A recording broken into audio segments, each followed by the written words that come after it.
ಎಲ್ಲರಿಗೂ ಶುಭೋದಯ. ಈ ದಿನ ಸಚೇತನ ಕಾರ್ಯಕ್ರಮದ ವಿಶೇಷತೆ ಏನಪ್ಪಾ ಅಂದ್ರೆ ಸಂಕ್ರಾಂತಿಯ ಹಬ್ಬ.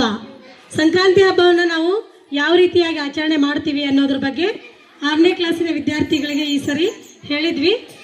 ಅದರಲ್ಲಿ ಜೈಶ್ ವಣಗೇರಿ ಮತ್ತು ಜೈನ್ ವಣಗೇರಿ ಇವರು ಏನು ಮಾಡ್ಯಾರಂದ್ರೆ ಮಕರ ಸಂಕ್ರಾಂತಿ ಅನ್ನೋದ್ರ ಬಗ್ಗೆ ಒಬ್ಬರು ಇಂಗ್ಲೀಷ್ನಾಗ ಇನ್ನೊಬ್ಬರು ಕನ್ನಡದಾಗ ಅದರ ಬಗ್ಗೆ ಪ್ರಬಂಧವನ್ನು ರಚನೆ ಮಾಡ್ಕೊಂಡು ಬಂದಾರ. ಹೌದಾ? ಈಗ ಅವರು ನಿಮ್ಮ ಮುಂದೆ ಈ ಪ್ರಬಂಧವನ್ನು ಪ್ರಸ್ತುತಪಡಿಸಲಿದ್ದಾರೆ. ಮಕರ ಸಂಕ್ರಾಂತಿ. Introduction.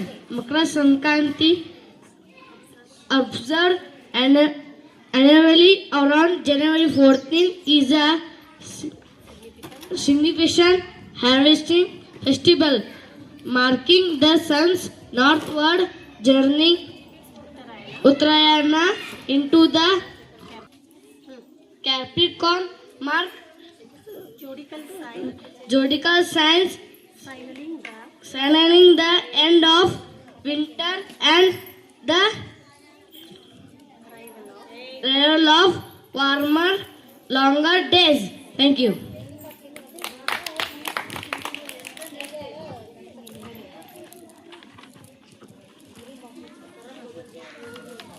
ಎಲ್ಲರಿಗೂ ಶುಭ ಮುಂಜಾನೆ. ನನ್ನ ಹೆಸರು ಜೈನ್ ವಣಗೇರಿ. ಇಂದು ನಾನು ಮಕರ ಸಂಕ್ರಾಂತಿ ಬಗ್ಗೆ ಪ್ರಬಂಧ ಹೇಳುತ್ತೇನೆ. ಪ್ರಸ್ತಾವನೆ.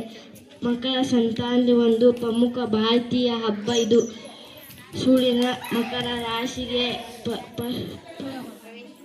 ಪ್ರವೇಶಿಸುವುದನ್ನು ಸೂಚಿಸುತ್ತದೆ. ಉತ್ತರಾಯಣದ ಪ್ರಾರಂಭ ಮತ್ತು ಚಳಿಗಾಲ ಅಂತ್ಯವನ್ನು ಸಂಕೇತಿಸುತ್ತದೆ. ಈ ಹಬ್ಬವನ್ನು ಸಂಗೀತ ಹಬ್ಬವಾಗಿ ಸುಗ್ಗಿ ಹಬ್ಬವಾಗಿ ಆಚರಿಸುತ್ತದೆ. ಇದರಲ್ಲಿ ಜನರು ಹೊಸ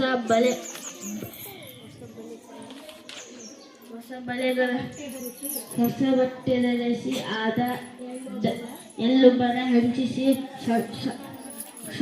ಸಂಕ್ರಾಂತಿ ಪೂಜೆ ಮಾಡಿ ಜಾತ್ರೆಗಳಲ್ಲಿ ಸಂಭ್ರಮಿಸುತ್ತಾರೆ. ಎಲ್ಲರಿಗೂ ಧನ್ಯವಾದಗಳು.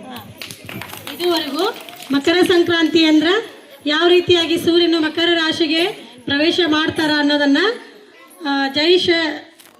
ಜೈನ ಕನ್ನಡದಲ್ಲಿ ಬರ್ಕೊಂಡು ಬಂದ್ರ ಅದನ್ನ ಜೈನ ಏನು ಮಾಡ್ಯಾನಂದ್ರೆ ಇಂಗ್ಲೀಷ್ನೊಳಗೆ ಟ್ರಾನ್ಸ್ಲೇಷನ್ ಮಾಡಿಕೊಂಡು ಭಾಳ ಅದ್ಭುತವಾಗಿ ಈ ಒಂದು ಪ್ರಬಂಧವನ್ನು ರಚನೆ ಮಾಡ್ಕೊಂಡು ಬಂದಾರ.